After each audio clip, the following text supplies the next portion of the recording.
George Trapp driving down the middle. Chamberlain flies. Watch that out of bounds. He is awesome. Malone, pass is deflected, going to be stolen, I think, by the doctor. Yes, he's got it. Here he comes. Ray rocked the baby to sleep and slam dunk. All right, here's Dennis. Gets it into Bird. Larry, a runner. Got it! Ball game's over. Boston wins. Here's Jordan for three. Yes! Bryant to shot. Oh! LeBron James, with no regard for human life, has given the Cavaliers their biggest lead tonight. It's off to Leonard, defended by Simmons. Is this the dagger?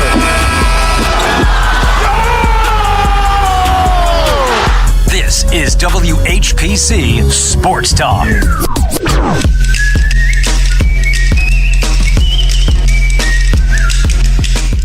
Welcome to the midweek Wednesday edition of WHPC Sports Talk on the voice of Nassau Community College, 90.3 WHPC. Basketball night last night, had the Knicks play. Got a lot to get into, though. As usual on Wednesday, we give our State of the Giants report. Get into the New York Jets quarterback, quote-unquote, controversy. And how about some World Cup conversation today? How about it? All right. We'll get into it in just a moment. Let me introduce everybody first. Your host for today, Joshua Umahi, joined by Ross Levine, Corey David, and Anthony Marin. How's everybody doing today?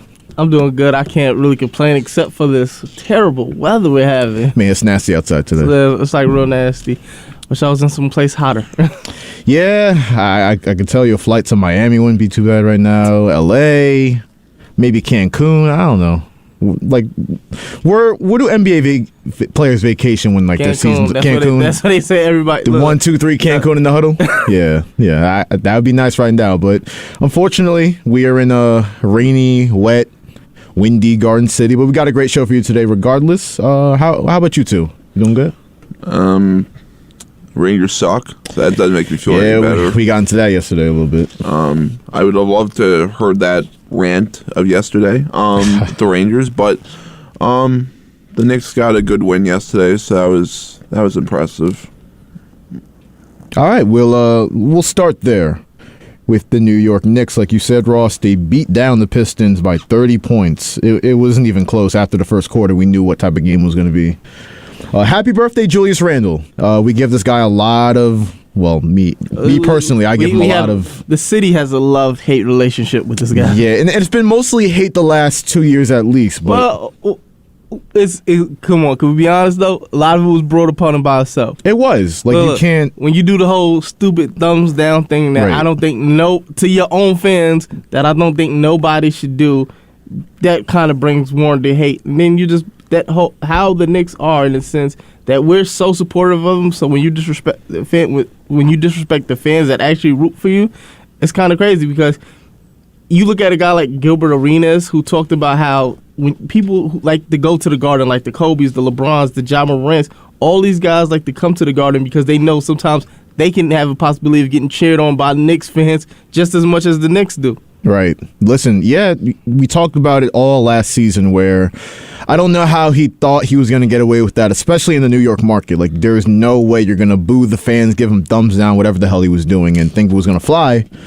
But you know what? He came into this season, obviously worked on his game, and, got in the lab, and really better physically on the court, but better mentally as well, I can say. I mean, it was his birthday yesterday. Like I said, he went for 36 points, 7 rebounds, 5 assists. He had 6 3-pointers total in the game. He had 5 of them in the first quarter to bring the Knicks to 10-11 on the season. And this is what I want to get to with Randle. And then I'll open the conversation up. So this season, his offensive stats, and I'm putting an emphasis on the word offensive. All right, I'll get to that. I'll get to why in a little bit, but 21.3 points per game, 8.6 rebounds, 3 assists, shooting 47% from the field, making 34% of his threes. Compare that to last year. Points per game was about the same. It's a little uptick this year. Rebounds are down, but assists per game are up, and the most important thing, the field goal percentage. It was 41% last year. It's at 47% this year. So he's definitely improved offensively. Now, where I feel justified in criticizing Julius Randle is the defense. Because, especially as New York fans, we know this. As Knicks fans, we know this. Defense is all about effort. You know, you don't have to be the most talented, physical specimen in the world to play good defense. And Julius Randle has no excuse. He's, 6'9", 250. And his effort really lacks on defense a lot of the time, and that's part of why the Knicks have a losing record right now. But I think that's always been our problem with Julius Randle. It's just been his mindset, more than anything. Because we all know the talent's there, especially because he had that most improved season. We know the talent's been there. It's just been always that mindset of sometimes he doesn't know what he wants to be. Sometimes he wants to be a leader. Sometimes he's out of the huddle. Sometimes he should be off the ball more, trying to get more points in the paint, and then sometimes he tries to act like he's a point guard and just tries to do all these stupid nonsensical things that necessarily doesn't convey into being a team player. So it's just always been that mindset, and as you said, defense is effort, and he just has to convey that on the court. And 9 times out of 10, it's he rarely does that. He's had his moments this year defensively. Giving that effort that we're talking about. And we remember that game in Denver where he's diving on the ball for steals, diving on the floor, and really winning the game that way. And then we've seen other games, countless games at home. I was at Madison Square Garden on Sunday to catch the Knicks and Grizzlies game, and it was just maddening. It was a very winnable game. The Knicks wound up losing by 4 points. Yeah, they had chances to win at the end, but if Julius Randle gives a little bit more effort defensively the first 3 quarters of the game where he's letting guys go backdoor for dunks, it might be a different conversation that night at least. And it's been countless games like that this year. But the question I want to ask, because we've talked about the possibility of Julius Randle getting traded for a whole calendar year pretty much, since he got off to a slow start last year, but now, I guess some Knicks fans would say, oh, he's not really the problem. It's Tibbs, or, Tibbs isn't the problem. It's R.J. Barrett, or it's the roster construction. There's a lot you can say is the matter with the Knicks right now, but the question I want to ask is, listen, Julius Randle, I wanted him traded last year, but the problem was his value wasn't high. You weren't going to get positive value for Julius Randle. You probably would have had to attach a first-round pick just to get rid of him. Gosh. Now that he's playing a little bit better is now the time to look to ship him out. I mean, to me, they should have done this after last year. They should have just blew it up. And what I mean by blow it up, I mean, it's not just the coach. You moved on from these players. You probably could have gotten 5-6 first-round picks if you trade away the roster. I know you can't trade away everybody, but if you were able to move most of these players, you probably can get at least a few first-round picks and do this the right way. Don't do this halfway, because they've done this halfway a lot, where they try to compete after 1 or 2 horrendous seasons. No, do this all the way. Be awful for a couple of seasons. Yeah, you might get made fun of here and there. That's fine. But you know what? You're going to end up getting at the very least top 3 picks in the draft. You're going to have horrible records, and you build this through the draft, and at some point, there will be a player that you can be able to grab. So that's the way I would do it. Because to me, Barrett's not, he's the key to a lot of this, and he's been disappointing. Let's just be honest. He's been more than disappointing. Yeah, so, I mean, you could say, it's excuses. It's starting to become more of excuses than anything, because one day he has a cold. The next day he doesn't have his legs. Well, whose fault is that? That's number one. Right. And number two, it's you're not a good shooter to begin with. So I don't want to hear about these other excuses. If you're not shooting well and you're already in year 4, well, that's a problem. So, and he wasn't a great shooter in college, if you remember. No. So, what's funny about what you just said, Ross? Because obviously a lot of my friends are Knicks fans, and obviously they love R.J. Barrett. Naturally, he's the guy that we drafted number 3 overall. We didn't get Ja, we didn't get Zion, but we got R.J. Barrett. He's what we have, right? Yeah. But the amount of excuses I hear for this kid. Oh my God, listen, it's ridiculous. I love the kid too. I have 2 of his jerseys. I wore his jerseys to the game on Sunday night where he actually played well in front of me. But like you just said, Ross, he's under the weather, or, it was a back-to-back in Denver, or, I don't know, his oatmeal wasn't warm enough in the morning. At some point, my favorite one is that people talk about, he gets off to a slow start every year. Why are we so hard on him this year? Bro, you're in year 4. You can't get off to a slow-ass start every single year and think it's okay. Yeah, it doesn't make any sense. I mean, I'm done making excuses for the guy. I'm done. Me too. So, Anthony, I'm going to have you weigh in on this. Where are you on the Julius Randle trade conversation, and maybe what possible teams do you see him going to, and what do you feel like should be the direction of this Knicks team? Because I know they win against a really bad young Pistons team that was missing a lot of their guys last night, but they have a tough homestand coming up where you're going to have the Bucks in here, I believe, tonight, actually. Yeah, Bucks today. Well, to be honest, I don't know where to send him because I'm not sure if any team's interested in him, but if I do send him, I send him along with RJ Barrett to make it look more appealing because... I mean, RJ Barrett, he's having a slow start, but who knows? Maybe some people see something in him, some owners. But you definitely have to get rid of Barrett and Randle, but get something for it. Don't just give it away for a bag of chips. I'm gonna say this. It's funny you fast forward or you actually rewind to last year, and I'm saying RJ Barrett's trade value is here up high, Randall's is down there in the gutter. It just reversed. You flip it 365 days later, full calendar year later. Look at where we are now. They trade performance seasons. Yeah, exactly. They traded it. My opinion when it comes to the Julius Randle situation is, yes, I do believe you should trade him. Just because I feel like you do have a young guy in Obi who you really haven't gotten that much out of, and you still need to get him minutes. Now, as far as it comes to RJ Barrett, I feel as though one thing he has to do is he has to learn how to know when to take shots. Like, he has that I want to say that young guard problem where they take unnecessary shots, and his unnecessary shots seem to be the three-pointer. I would love it to see what he can do as far as attacking the rim more and focusing more on the mid-range, because the three isn't working out for you right now, young fella.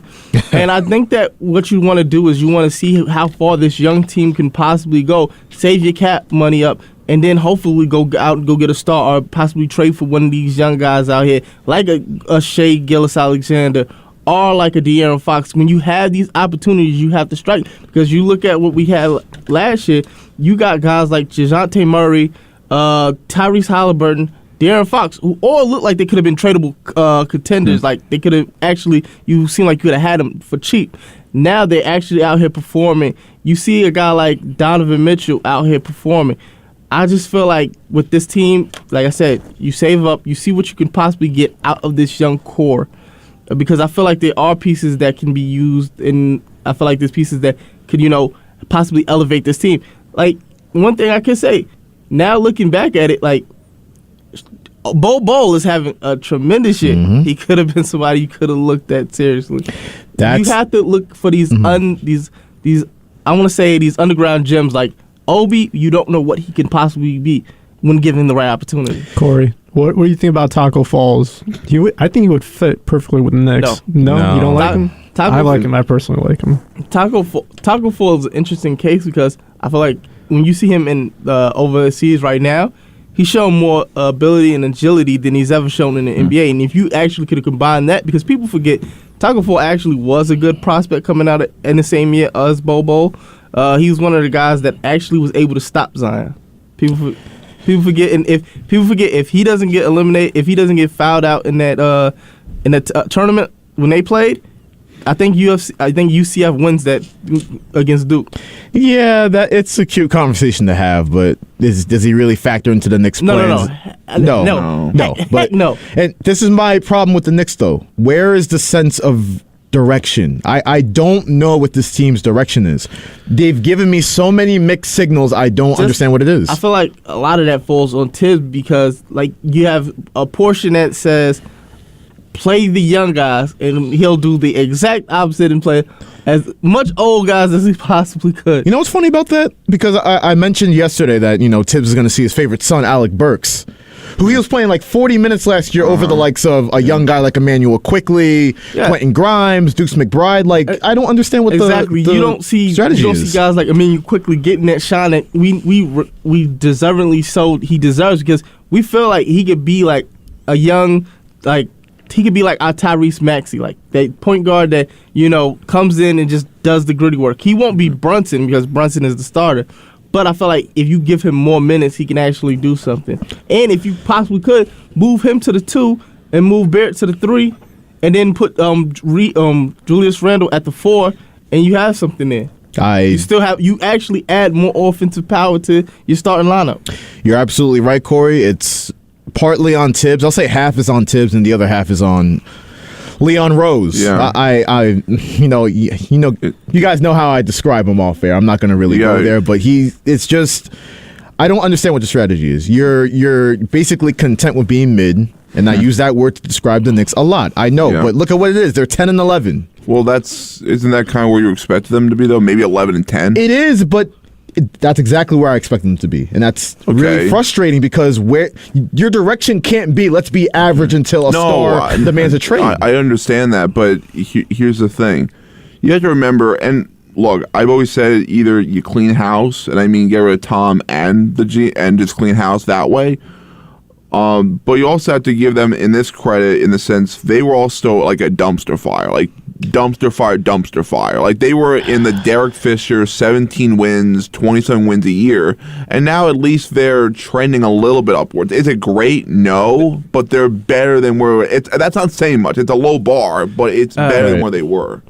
It's better than where they were, but you got to understand in certain situations they put themselves in these positions. Sure. When you go out and go get a Kemba Walker, Evan Fournier, and all these free agents, even though we had good cap money, where we could actually got a star, and then we wind up getting these, as per se, washed up guys, and then we wind up having to trade them with picks to just get rid of them.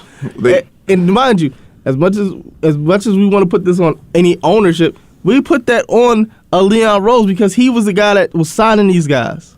So to me, Dolan, you haven't really heard a lot about him over the last few years at the Knicks, so I think that's a good thing. Out of sight, out of mind. He was smart. He's like, let me get these trash bags who can actually take the bullets for me. So I'm gonna stay out the way. But no, hold, because I'm going to criticize James Dolan for one thing. Can you actually hire an experienced executive in the front office? Of course. He hired an agent to be a general manager in the hope that you're going to get a star. Where are the stars at? I'm still looking. Well, here's the thing though about that, and this is it's not going great in the other side of the garden either. But he's more of a hockey guy. That's the thing. That's true. He's always been that way, more than a basketball guy. Now, again, the Rams haven't been very good, but the one thing I can say is you don't hear anything about Dolan when it comes to hockey. With basketball, you definitely hear him. And so maybe he doesn't know basketball well enough to get the right people in charge. Now, again, they were very close a few years ago to hiring guys like Steve Kerr. They wanted Steve Kerr before he went to Golden State. And he said no. So, again, that to me is like a trend that I'm afraid it's going to happen if they continue to go down this path. Because not only the players don't want to come here, well, except Donovan Mitchell, but coaches may not want to come here. I mean, who knows? Think about it from their side, too. You're going into a business where you maybe get fired after 2 seasons. You may. There's a good chance that you are. So is it really a attractive destination to go to for an elite coach just so you're going to get fired in 2 years? To me, it's not worth it. So that's why I always go back to, if you're going to, let's say they hire Kenny Atkinson. Let's say that's their next coach. Because there'll be a day where they fire Tom Thibodeau. It'll happen. You better give that guy a lot of time, especially if you're going to go through this, not going halfway and rebuild this, because you're going to be bad for 2 years at least. If you do this, if you do the thing that I'm saying that they're going to do, or that they should do, you're going to be bad for 2 years. The hope is that you actually draft properly. That's the way you have to do it. So yeah, like I always say, when the worst thing you can be is when people on your court, you're getting laughed at. That is the worst thing you can be, and that's what they are. That's exactly what they are. I mean, the worst thing I've ever watched. Well, one of the worst things with the Knicks. Remember when I think that Hornacek was the coach, or Fizdale, one of them. One of them was the coach. This was during the Knicks were playing the Celtics, and Jay Crowder hit that three when they were up like 40. He stole the inbound pass, and like Elfrid Payton went like completely after. That's as bad as it can get. You may see that more, but at least you're heading in the right direction if you do what I'm saying. We're going to continue this next conversation, but first I want to remind everybody that you are listening to WHPC Sports Talk on the voice of Nassau Community College, 90.3 WHPC. It's Joshua Umahi, joined by Ross Levine, Corey David, and Anthony Marin. I just realized something while you were speaking, Ross. You know who the Knicks are? You know that friend that's always like, that's coming around talking to you like, oh, man, I almost got with this girl, almost got with that girl, that one. Like, I don't care about almost. Yeah, no. Did you do it or not? Are you going to do it or not? Don't keep talking about, we're going to get superstars in Madison Square Garden. We have all these first-round picks. We have this. We have that. We have the Mecca. We have the best fans in the world. I don't care about all that anymore. It's all empty messaging. Either get the star or shut up about it and show us some direction. That's all I care about right now. See, here's the thing. I'm going to take the Boomer and Gio aspect of this. I'm going to quote them. They're like the Knicks right now. And the Rangers are this too. But the Knicks right now are kind of they're like that next door neighbor that's not part of your life. You don't know anything about them. That's the Knicks. They really are. They're very close to being that. And that's bad. I mean, that's what they say on the morning show. And they're not wrong. I mean, they are so irrelevant in the sense that there's no direction. And Boomer and Gio say it all the time.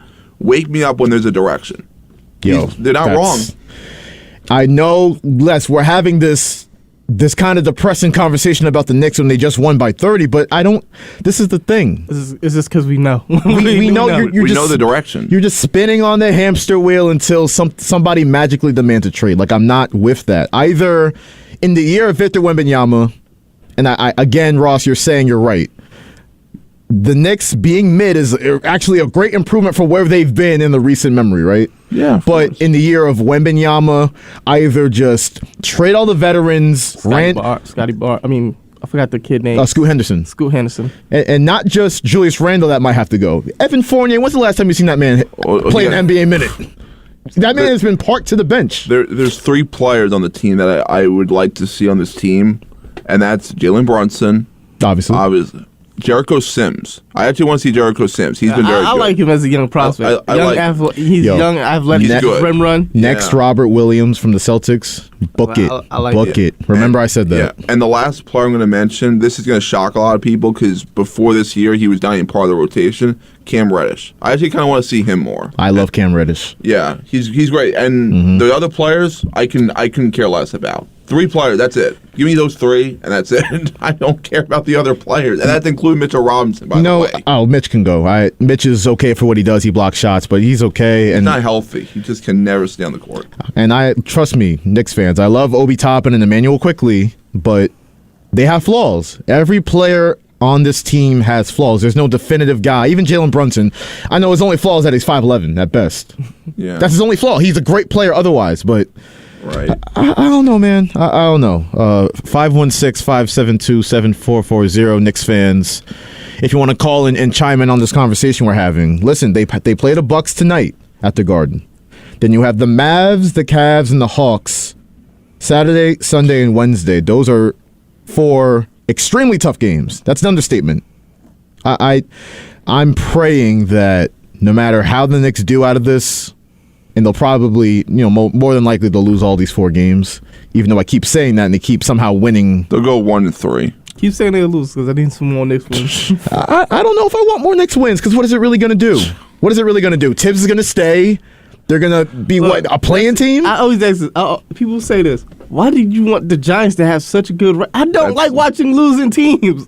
That's different, though. That's football. That's different. And you also have to remember in football, there's no lottery. In basketball, there's a lottery. So that plays a factor, too. And, again. No, in football, it's much better than lottery. Because if you got the worst record. No, that's my point. Yeah. If you have the worst record, you're definitely getting the first pick.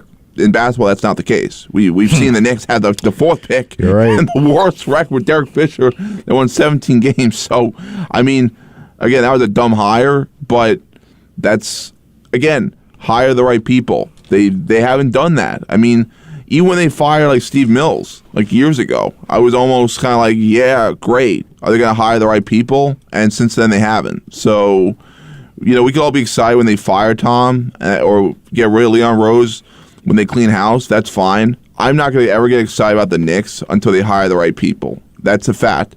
That goes the same with my Rangers.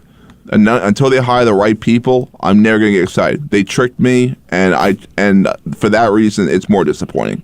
So that's I feel like Knicks fans and Rangers fans are in a similar boat where it's like, don't gas us up to let us down. Well, like, you showed us, in both situations, and I know I'm a hockey casual, so bear with me, guys, but both were kind of young teams, not really expecting much. But they have a breakout season. Obviously, the Rangers went a lot further than the Knicks did in that bubble year, but it's different. Here's the thing with the Rangers, though, that I'll say the difference than the Knicks. The Rangers years ago sent out a letter to the fans that they're going to rebuild. They're going to strip it down, start over. They committed to it. They actually admitted it. They did, and I give them a lot of credit for that. However, it only worked for one season, it looks like, and they're almost. If this season keeps going the way I think it's going to go, we're probably back to that end again. So, again, you could blame a lot of people for that. But the worst thing with the Rangers is that they were expected to win, and now I'm kind of hoping they get the first pick. That's what I'm hoping. I don't know if it's going to get that bad, but listen, it's a frustrating thing. I'm sure a lot of these fans can relate where it's your team isn't good enough to contend for the playoffs. Your team isn't bad enough to, get a generational superstar prospect that can really change your fortune. Yeah. Right now, it's just the Knicks are they're just smack dab in the middle. They're just right there, that little dot in the middle of the paper. Nobody really cares about them. They'd be irrelevant if not for the fact they're playing in New York right now, and everybody loves to talk about the Knicks. That's the only reason. It's sad is that both teams, even more so the Knicks probably, they have everything at their disposal. They play at the Garden, which is great. You play at the Mecca. You play in New York. You have a Hall of Fame broadcaster in Mike Breen. That's two of them. Sam Rosen with the Ram, Mike Breen with and then of course Clyde Frazier's great. And they still can't win. Like, you have all that and you can't win. Like it's so funny. Mike Breen calls all the NBA Finals games, not one with the Knicks. And I'm not saying that's him. It's the Knicks' fault. But I'm just saying the fact that he's called NBA Finals for like 16 years or something like that, and he hasn't called one with the Knicks, and they haven't even been close. It just, that's how pathetic it's been. And the Knicks have been irrelevant for 20 years, and they're not close. We'll close the Knicks conversation with this. We'll circle back to Julius Randle. Once again, happy birthday, Julius. We're talking about trading you out of Madison Square Garden. 36 points. Well, I do say there's one redeeming, besides his play and everything, there's one redeeming quality. His kid is a super fan of the Knicks. Kaiden? Yeah, he's hilarious. You can't hate. You can't hate. We kind of converted him to being in that Knicks fan. Where it's like he. I never seen a little kid so passionate when we win or lose. Right. I relate to him too because when I was a little kid watching the Knicks, I cried in front of the TV too, like a baby. Yep. I sure was. You remember that kid? I forgot this kid. There's like a famous meme picture of like Santa Claus, I think. Oh. Cody. Where is Cody at? Cody's Wish. Yeah, that was the 2014-2015 season. Where is Cody at? This man wished for the Knicks to make the playoffs, and they finished with the worst record in the league. Damn. No, but I'm like, when they did make the playoffs, they should have really found him. Like, that would have been great PR. It's funny. My Knicks group chat is actually titled Cody's Wish. It's hilarious that you brought that up because we're still wishing. We still wishing, bro. Come on, man. But I felt like the year that we could have done it was the year that Amari just decided, I'm going to punch a fire extinguisher. The buyout. Listen, we can get into so many unfortunate Knicks moments the last decade plus, but let me wrap up the conversation with this. So I read off a report last week about the Knicks and Julius Randle and his trade value being a lot higher, and that's before he just dropped 6 threes in the quarter yesterday. Mm-hmm. Then you read reports about the Suns dangling Jay Crowder, and the Knicks are one of the teams among 5 that are interested. Now, I hear you laughing. Obviously, I'm not excited about Jay Crowder. That doesn't move the needle for me. But if you're talking about you can get a first-round pick, then maybe do it. Do it in a heartbeat. Don't even think about it. I do that with a lot of these players. If you can get any value for a lot of these players, you do it. I mean, just because you can't do this halfway. I keep saying it, but if you're going to go in this full-on rebuild mode, then you got to go all out. If that means you're winning 20 games a year or 10 games a year, or heck, do what the Bucks did. They won 15 games a year, and look where they are now. So that's kind of where I look at it. I mean, if they require you to be that bad, you do it. If that's going to revolve in trying to get you far in the playoffs at some point, you live with 2 awful seasons. And you know what's funny? You bring up the Bucks. The interesting thing about them and how obviously the Bucks played the Knicks tonight, and look at where they are, right? Yeah. The funny thing about their situation and how they got to where they are now, they were trash for a lot of years. Yeah, they had the number 2 overall pick one year. You get Jabari Parker. Then you're the 15th, 14th, 13th pick one year. You get top 2 player in the game. You get NBA champion. But you didn't know it. But you got to get that gem, that coal that is a diamond. Like, you don't know who it is, but people, like I said, people always go for the shiny prize of who they think is going to be one of the best. Like, if you look at that the draft with Markelle Fultz and Lonzo Ball, they go for number 2. It's the guy that went number 3 that. And then Jason Tatum might be the MVP frontrunner too. And then not even that. Couple picks down the road, Knicks could have got him. Donovan Mitchell. I mean, even though Phil Jackson left us with that parting French gift, I call Frank Ntilikina Phil Jackson's Remember what last Steph Curry gift. called him? What? You remember what Steph Curry called Frank Ntilikina? No, I don't. Nah? All right, people can look it up. I'm not going to say it on there, but it ain't Frankie Smokes. No, not quite. But yeah, the Bucks. It's funny. I don't know whether to feel better or worse about that. Like, they had the 13th pick and got maybe the best player in the world. You look at a situation like the Denver Nuggets, who went and got Jokic. It's second round. For some strange reason, the Knicks can't find that one. Yo, all it takes is just you take a flyer. Exactly what you're saying. Take a flyer on somebody. It could be a European cat. It could be somebody that a college basketball player nobody's really watching. If you're going to be in that mid 10, 11, 12 pick, remember the Knicks had the 11th pick last year. They traded it. You also got to develop these guys too better properly. That's the problem. They don't do that, and that's a killer. I mean, I don't care. Like people say all the time, if the Knicks got Curry. He'd be good, but would he be what he is now? He might have been in that Mellow trade. If you're I don't know. I don't know if he'd be as good. I mean, I feel like a good coach for the Knicks would probably be Kenny Atkinson. He's somebody who could develop young talent, I believe, and has shown he has a good little track record of it. And he has a certain play style how he likes to play that's conducive to young players. And I just felt like if you find that one player in that draft that's just low key, I'm not gonna lie, even OKC's been finding them like crazy. You got guys like Josh Giddey, who's pretty solid.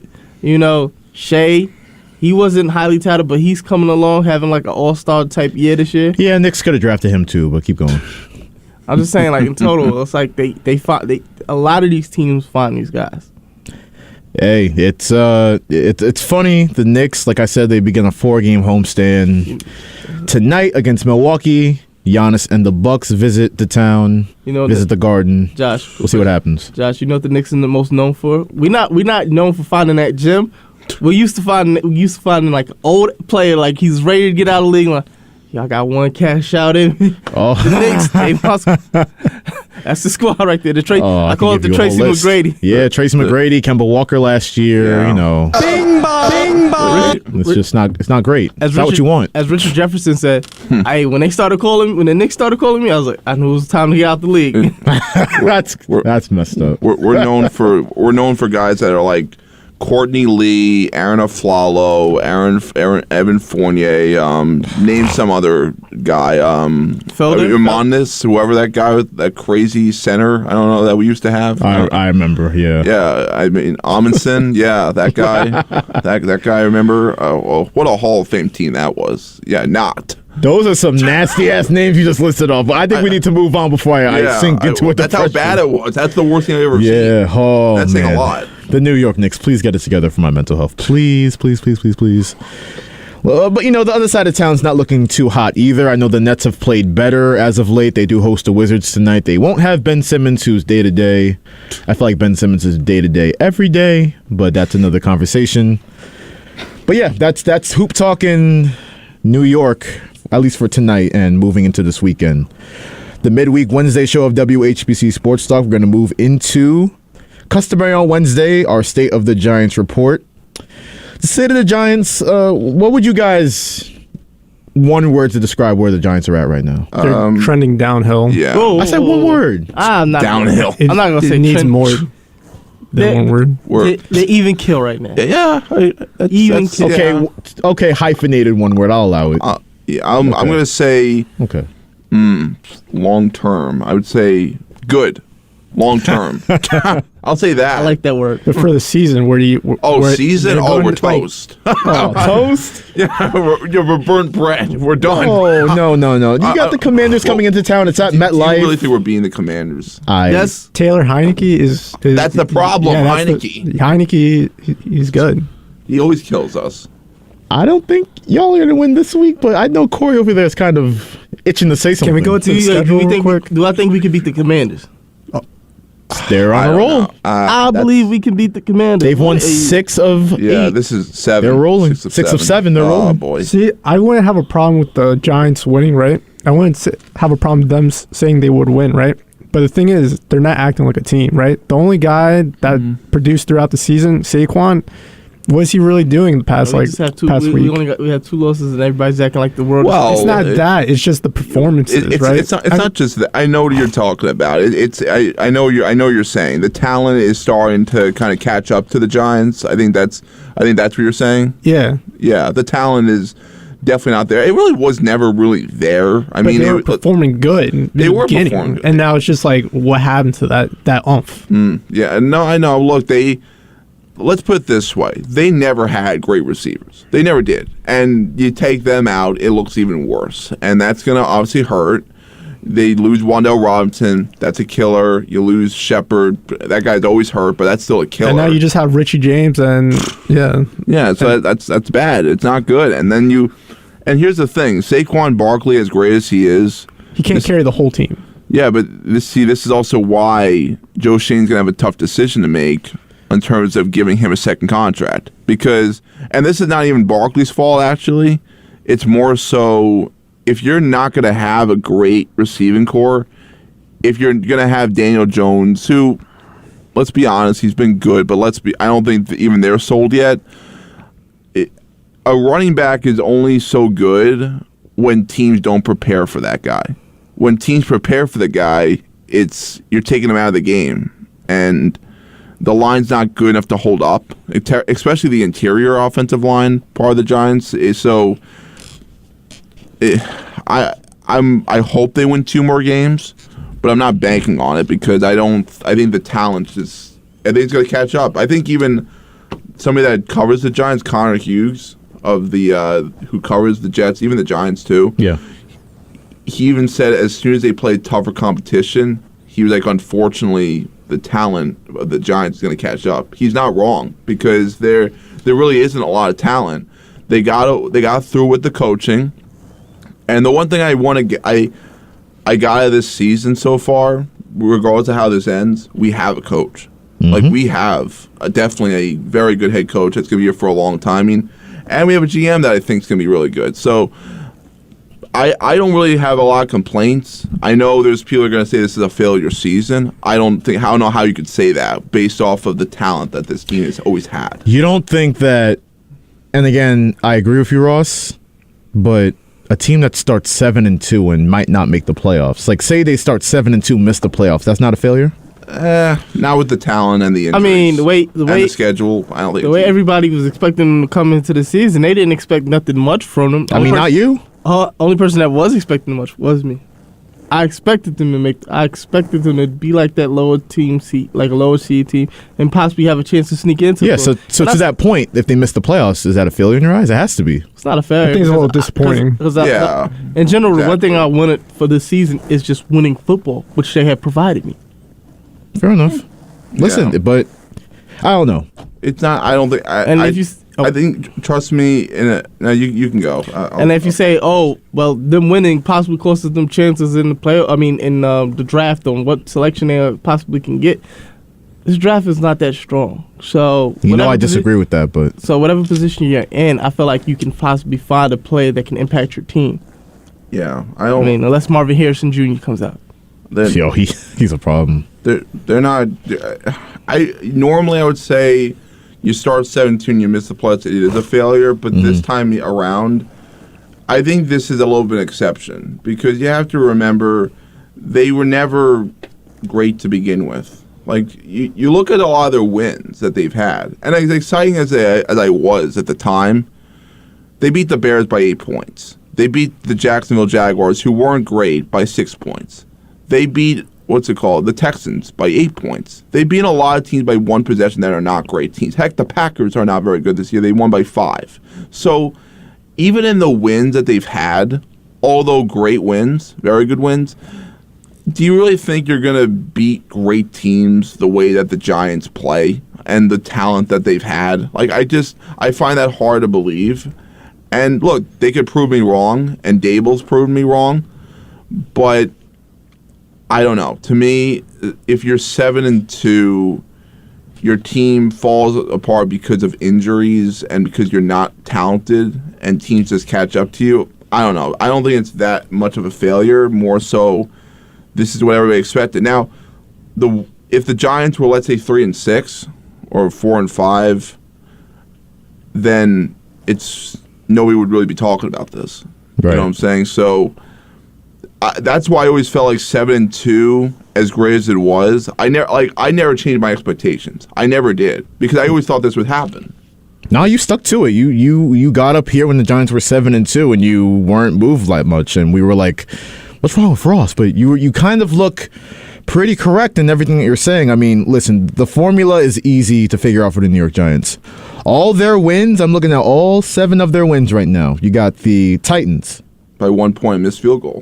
The Panthers, the Bears, like you said, the Packers, the Ravens. The Ravens is the one exception. They're just a weird team. They lose games like that they lost to the Giants. Exactly. If your talent is similar or maybe a little bit better than the New York Giants, Brian Daboll makes up for it in coaching, and the Giants can win that game in one-score fashion.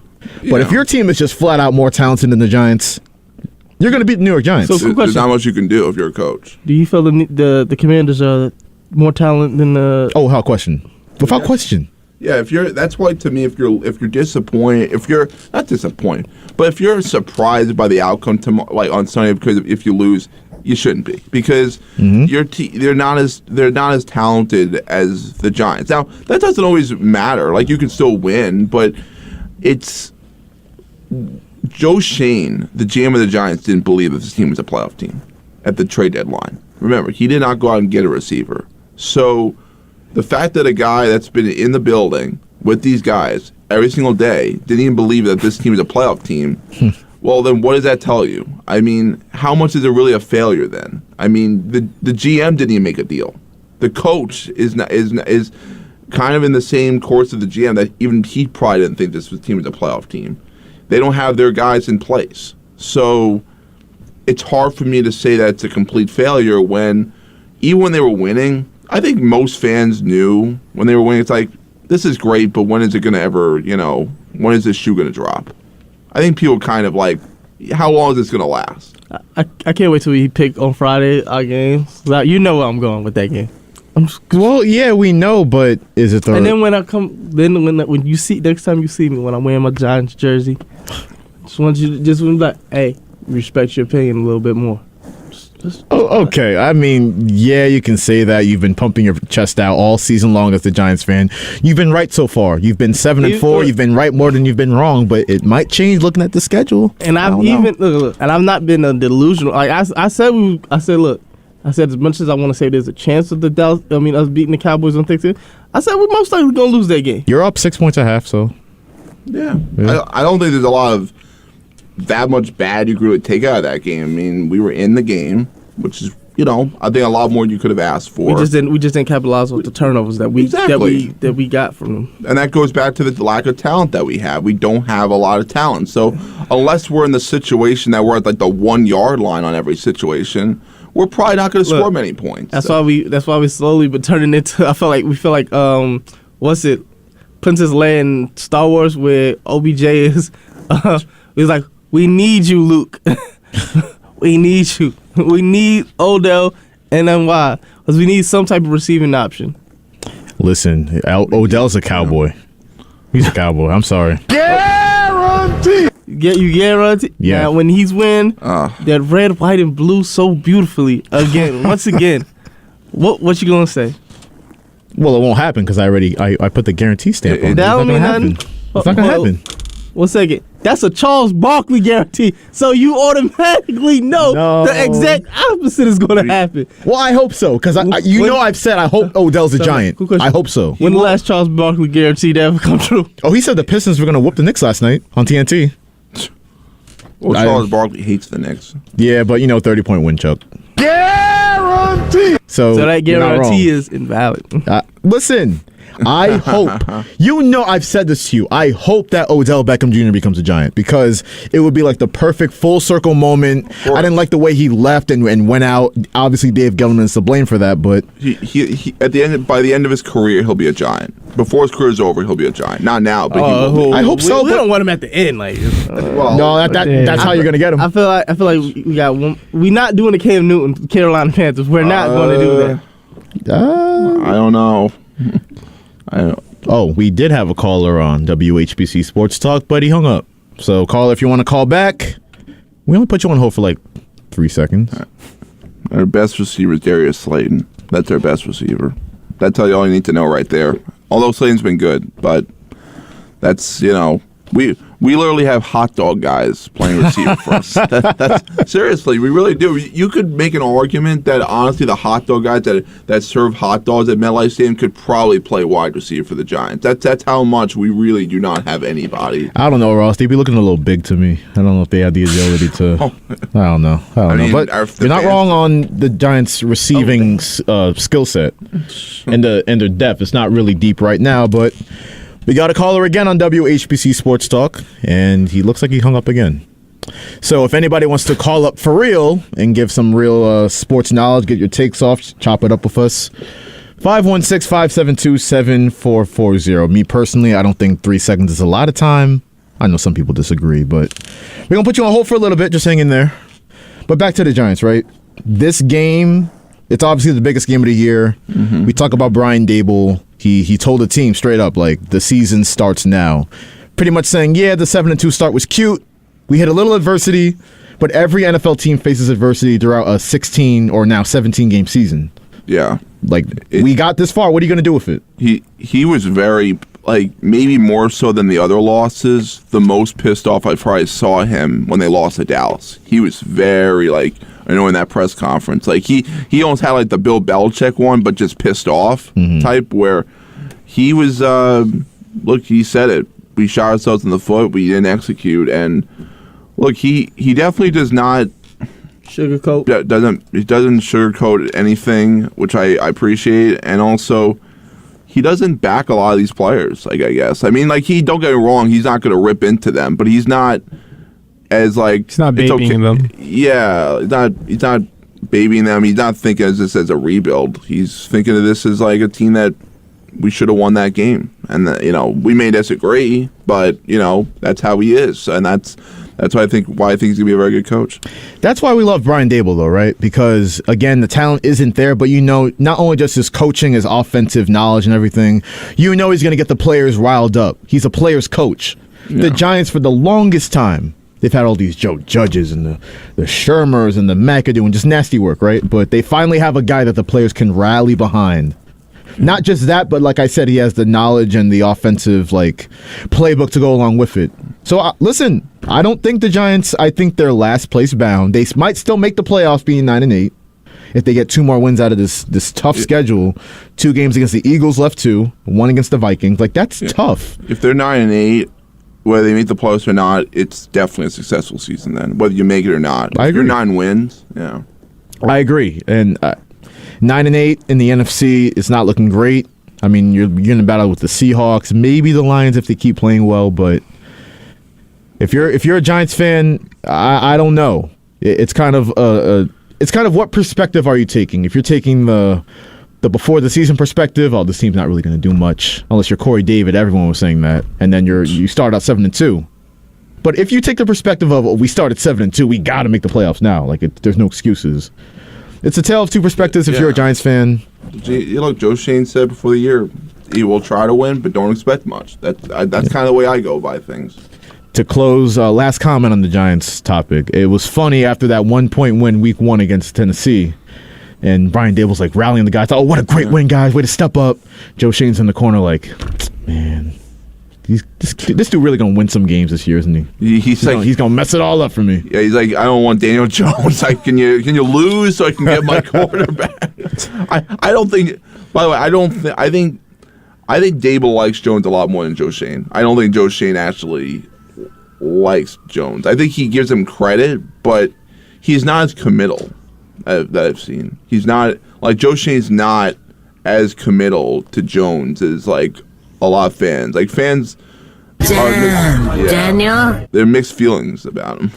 Shane does not just say, "Oh, he's been great this year." Like he hasn't said that. I don't know. I think we all agree. Like, I mean, from my perspective, we see him as the quarterback that's just he's playing solid right now, but we know he's not our future. I would hope every Giants fan can agree on that. Yeah, all Giants fans can agree on that because I've heard some that are like, give him a 4-year deal. He's proven. That's ridiculous. No. Excuse me, what is he proven? Did I miss something? I'm giving him like a 2-year deal tops. Yeah. I bet you. You said a 2 year?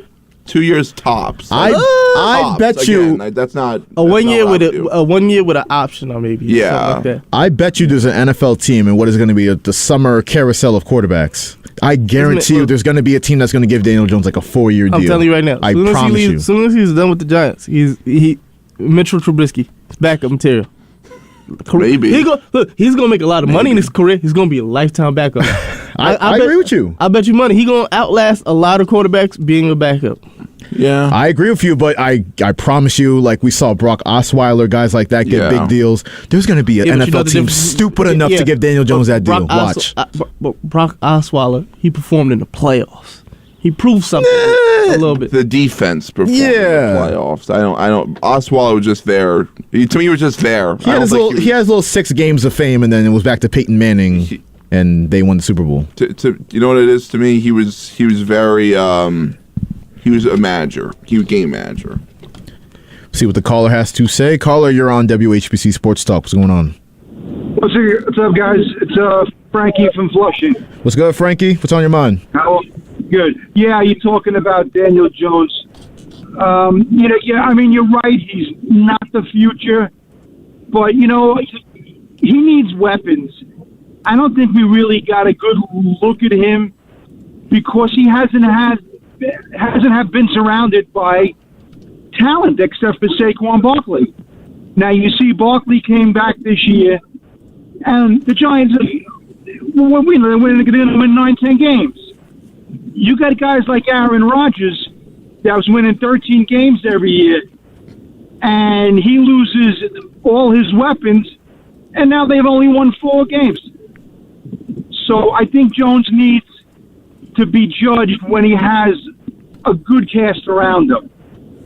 You know what, Frankie? Those are good points, and it's kind of crazy in hindsight that the Giants in 4 years have pretty much failed him. Whether it's due to injury or whatever else, he hasn't had the full repertoire of weapons. And then I guess I'll ask you this question to follow up. So, with that being said, what do you think is the plan for the Giants with Daniel Jones? Is it just to give him a few more years and get him some more weaponry and see what happens? Yeah, that's a great question. I mean, it depends who's available on the free agent market. I mean, if you can upgrade with a free agent, you don't got to owe Jones so much. You can give him a 2-year deal to be a backup with the possibility of winning the job. If you don't have a free agent that you could sign that's going to be better, or you can't put together a trade for somebody that's better. I mean, the guy, hasn't played that bad this year. I mean, that's what they thought they was getting in Kenny Galladay. They paid him all this money, and mind you, Kenny Galladay was a top receiver before he came to New York. Like, he was one of those guys that people were looking at. A lot of teams were looking at heavy significance when he became a free agent. Just off what Matthew Stafford has been able to do. He was a big body receiver that could go up and get those 50-50 balls.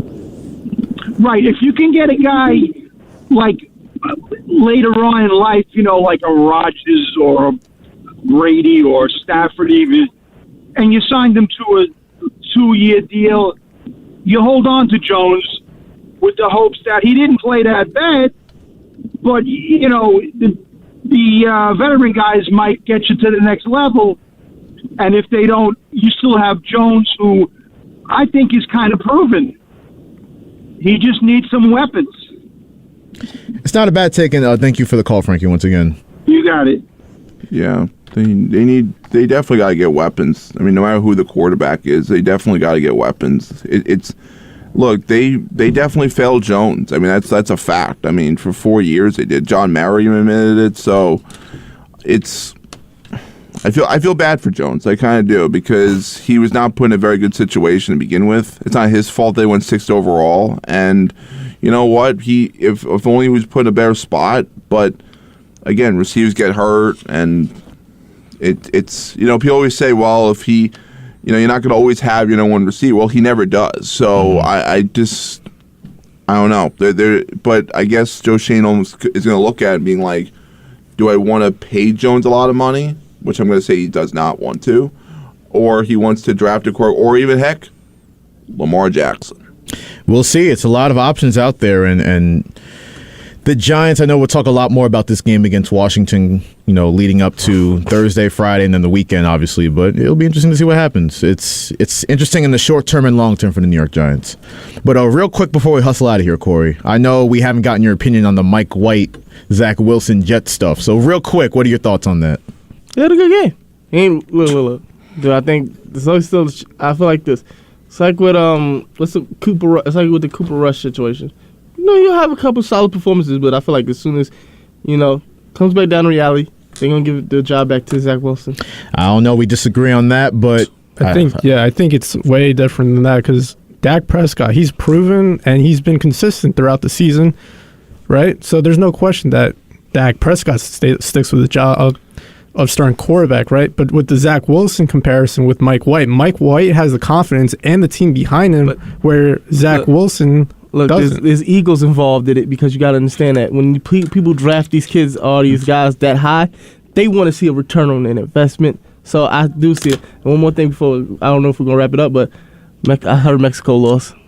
Mexico just has been eliminated. They didn't lose. They got kicked out of the World Cup. Damn, that's tough. USA moving on, though. That's all I know. Yeah. We'll call it a show on that note on WHPC Sports Talk.